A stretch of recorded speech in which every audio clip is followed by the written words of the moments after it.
जय भीम, जय शिवराय. मी नागेश जाधव, वंचित बहुजन आघाडी युवा उपाध्यक्ष. आपल्या विद्यापीठामध्ये सिक्युरिटी गार्ड मार्फत बरेचसे अनुचित प्रकार घडत आहे.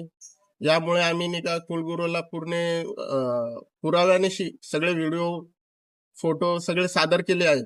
तरी कुलगुरू या मिलिटरी सिक्युरिटीला पाठीशी घालण्याचं काम करतोय.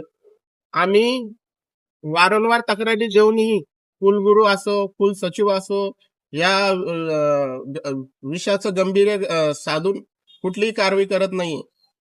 आम्ही हे सिक्युरिटी गार्ड मार्फत बौद्ध मूर्तीची वारंवार विटंबना होतीये. सिक्युरिटी गार्ड दारू पिऊन सर्रास ड्युट्या करताय, इकडे झोपा काढताय, दिवसा ढवळ्या महिलांना छेडताय, विद्यार्थिनीला त्रास देताय. या सगळे पुरावे आम्ही कुलगुरूंना सादर केले असतात. कुठलीही कारवाई न केल्यामुळे आम्हाला उपोषणाचं शस्त्र अवलंबावं लागलं.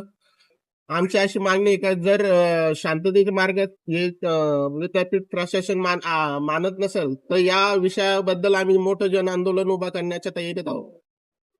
त्या कारणामुळं विद्यापीठ परिसर व विद्यार्थ्यांनी व पर्यटकांच्या सुरक्षेवर मोठं प्रश्नचिन्ह निर्माण झालंय. तरी प्रशासनाला विनंती आहे का आपण या विषयाचे गांभीर्य लक्षात घेऊन लवकर कारवाई करण्यात यावी, अशी नम्र विनंती.